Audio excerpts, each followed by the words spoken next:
বন্ধুরা কেমন আছো তোমরা সবাই? আজকের দুপুরের মেনুতে ছিল ঘাটকোল বাটা।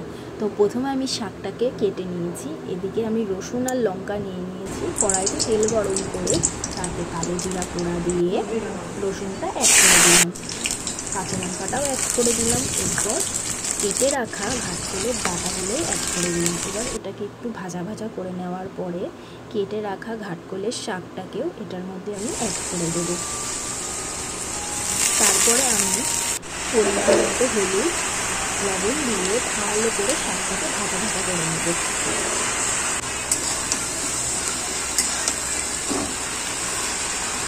ভাজা ভাজা হয়ে যাওয়ার পরে এটাকে মিক্সিতে দিয়ে ভালো করে পেস্ট করে নেব। তারপর এটাকে কড়াইতে ভালো করে টেলে নেব একদম যখন শুষ্ক হয়ে আসবে শাকটা। তারপর আমি প্লেটে নিয়ে নিয়েছি ভাত, এক টুকরো লেবু আর ঘাটকোল বাটা। তো কেমন লাগলো বন্ধুরা আজকের দুপুরের মেনুটা?